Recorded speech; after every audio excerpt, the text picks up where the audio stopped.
Kim from stampingandperfection.com. Make sure you hit that subscribe button and ring the bell to get notifications every time I post a video. So welcome to my craft room. I'm delighted to have you join me today. I want to share a project I'm using this week's Atlantic Hearts Sketch Challenge, Sketch 323. You can see it's a nice, clean and simple sketch. And I knew exactly what I wanted to do with it when I saw that floral element and the sentiment as just really the main parts of the card. So I pulled out, I just got this. This is the Flurries of Thanks creativity kit from Altenew. I think they sell these like once a month. They put together different kits, and I think you can actually subscribe to the kits. But they take some of their products and bundle them together for a really good price. In this kit, they have the Mega Thank You die. I love their mega stamp sets. They're just fantastic for stamping. And this giant die set is the Rose Flurries 3D die, and I've had my eye on this for like 2 years. It is actually a layering die. It's got a layering guide on the front, and you can see all the dies you get with that. And it also came with a stamp set called New Me, and this is a really great journaling and planner set. And I love Altenew's sentiment sets because they have a variety of sentiments and a variety of scripts. I like the different fonts that they use, so it's pretty nice. And you can see it comes with an inspiration guide that has ideas and gives you color ideas and everything too, and step-by-step directions, so that's kind of nice. So for the card I'm making, I needed a little something as my background for that top panel for my sentiment and for my floral image. So I pulled out Altenew's Dotted Scales Debossing Cover Die and ran a piece of 4 1/4 by 5 1/2 through my die cutting machine. And one side you feel the raised dots, on the other side you get the debossed side. And it's a very subtle background, so I love this background. I cut out 4 of these big thanks sentiments out of just regular cardstock, white cardstock, and I glued 3 of them together. Now I'm just going to add the 4th one on top. I want to just make this thicker, and I used my little Altenew mini blossom die cutter. That will fit dies up to 3 inches wide, and this just fit. So that's pretty fun. So I'm just dotting the multimedia, the Ranger multimedia mat around there. Usually I will put a piece of the 2-sided sticky tape on my paper before I die cut and then stick them together, but sometimes it's hard with the sentiments to align them up because that 2-sided sticky stuff gives you no wiggle room. The glue gives you a little wiggle room. So I wanted a little wiggle room. Now I'm going to actually do some embossing on top of that. I'm going to make that like a gold metallic element, but I'm going to set that aside and do that later because I'm kind of excited to get to this this set of dies, these stacking dies. I've just really had them on my wish list for a long time. So I'm pulling out ink colors, and I've chosen a set of 4 blues and a set of 4 greens that Altenew coordinates together. They're 2 of my favorite ink colors. Now I'm just pulling off the dies I'm going to need for the flower, and then I want to put like 1 stem with some leaves.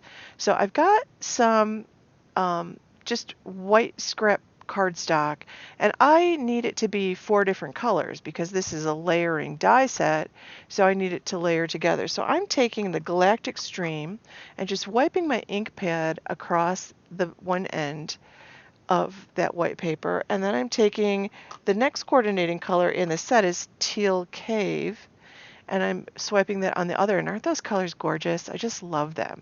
Now that paper is pretty saturated, and you saw how quick that was to do.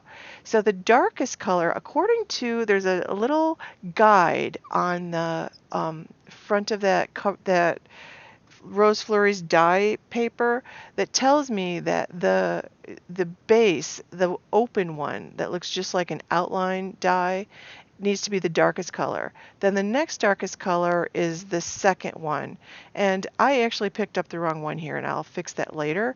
But I needed to have the one with the least amount of stuff in the center for that second color. So now I'm going to do the same thing with the next two colors here, and those are Aqualicious on one end and Dewdrops on the other, and that is a set of 4 blue-green inks that Altenew has put together. So I finished die cutting those out. So there's a different dye used for each color, and the lighter the color, the less the more detail, but the less cardstock you actually end up with from the die cut. So now I'm going to cut out the leaves, and I'm using 2 greens that I love. This is Lagoon and Volcano Lake, and again, looking at the guide on the insert that came with the dies, I can see the darker color gets the more detailed dye and the lighter color gets the outline base dye. So the lighter color is going to go on the bottom in this case, and the darker details will go on top. So I'm just going to put all that stuff away because I'm done with that now. And I'm going to put those die cuts aside because it's like I said, the paper was saturated and it's still wet. I want to give it time to dry before I glue it. I don't want to rip it. It rips easily when it's like that. So now I'm just taking the paper that I had printed my sketch on, and I'm taking that giant mega thanks die and just covering it with Versamark, and I'm using Altenew's Antique Gold. I love this embossing powder. I think the antique gold is so pretty. And I'm going to use my Totally Tiffany embossing station. So I grabbed a pair of tweezers, and when I did that, I realized that I messed it up, and then of course I got my finger on the other side. So I was being super careful not to mess it up again. And I'm putting this on the little pellet that comes with, the little tray that comes with the embossing station, and I really like this little tray.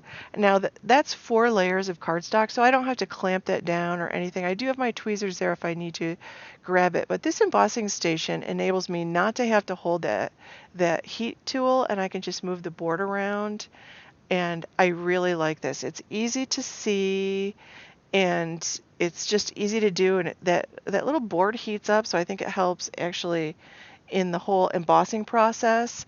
And now ordinarily in the past when I've gone for this like metal piece look here with the the gold or the silver embossing powder, I've embossed this multiple times, but I did this once, and because I wasn't holding it with tweezers and making a mess, that came out perfectly.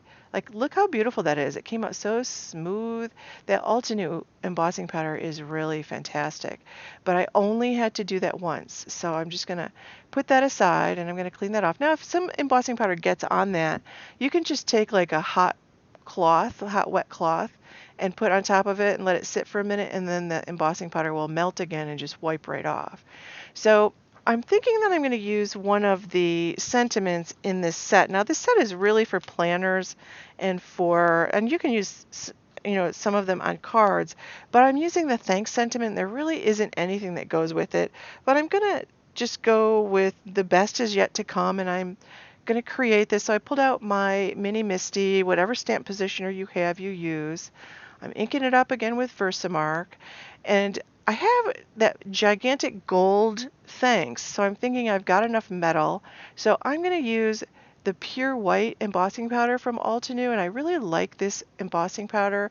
This is a medium-sized sentiment, I would say, but some of the sentiment sets I have are super small, and you need a really good fine detail embossing powder so that the letters actually come out. And this is a very nice embossing powder. Quite a few companies have fine detail embossing powder. Simon Says has one, Hero Arts, Wow has one, Brutus Monroe has a nice one. But you can see those letters, like some embossing powders puff up and then the E's will fill in and the O's will fill in. Now I'm just going to take my tonic guillotine trimmer and I'm just going to trim down that sentiment and center it, and I'm going to take my card base. This is 5.5 by 8.5. I'm scoring it at 4.25. So I'm using my Teflon bone folder and my score buddy, which I really like. I just love that small size. It's so convenient for a project like this. So now I'm taking that debossed piece and I'm just cutting it down to, it's 4¼ by 3 inches. This is a piece of white craft foam I'm cutting down to the same size because I want to give that piece a little bit of dimension, just so you can actually see that there's a layer there. So I'm going to use my two-sided sticky tape here. And I didn't want to use liquid glue on this because I didn't want it squishing through the little holes that cover die created. I really, really like this cover die. It's very subtle, and it would probably be really pretty if I did some blending technique on top of it too. So I'm just gonna attach this to that cover die piece, and then I'm going to put some of that same adhesive on the back of that foam and attach that right to the front of my card. And I'm just centering it in the front of my card, and then I'm going to place that thanks die down, and I'm going to play around with this. I'm going to end up not using this. I actually like the way that it looks, but the sentiment didn't make sense with the thanks, so I decided to give up on it. So now I'm just going to put my rose flurries layers together, and I'm looking, I've got that, or I'll pull out that that guide that came with the dies. But again, I'm just using my liquid glue here, and I'm using this particular one because this dries with a matte finish. And the first three I thought were easy to layer together without looking at the guide, but the top one was a little trickier because the other three had a wide piece that was easy to line up and I could tell what had to go together. But this one I thought, I better see how this lays on there. And I can see from the guide exactly how to put that on there and how it needs to be turned. And isn't that pretty with those 4 different colors? Like, can you see why this was on my wish list for like 2 years? Like, I have wanted this for a while. And the leaves, thankfully, only have 2 layers, so I'm just going to use that same adhesive. And I have a tiny applicator tip on this adhesive bottle. It's just a tip I bought specifically to fit these size bottles of glue. And this is perfect for these tiny little intricate dies where I want to use liquid glue because I want to give myself some time to move it and place it and wiggle it around. And I'm being careful because it's still a little wet, and probably would have been a good idea to like make this paper, I'm essentially made my own colored cardstock. It would have been a good idea to let that dry overnight, I think. And you'll see in a minute why I think that. But I'm just going to use, I'm going to pull out, actually, I have Altenews. They call it their permanent adhesive, but this works great as a temporary adhesive. It's just like a tape runner or that old Dado stuff, and it'll be temporary until you give it a good push. So I like using it when I'm not sure exactly where I want to place something, and in case I want to pick it up and put it back down.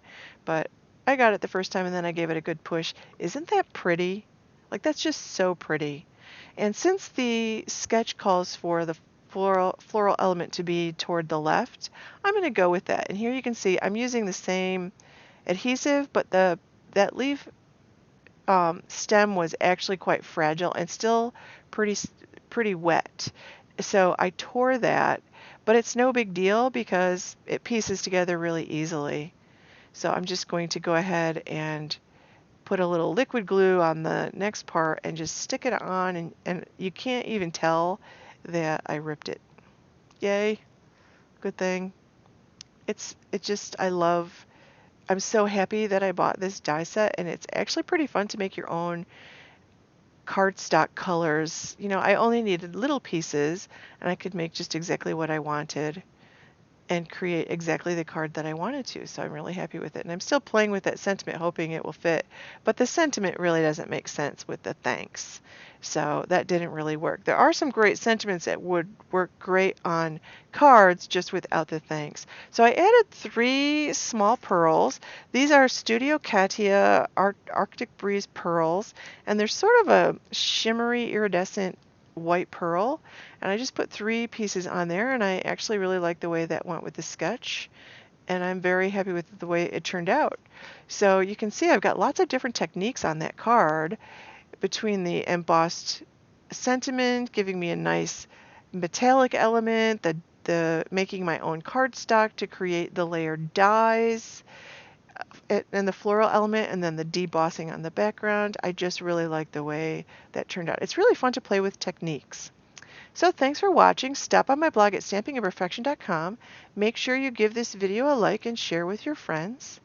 And make sure you subscribe and hit that bell so you get notifications for when I put up new videos. So thanks so much for watching.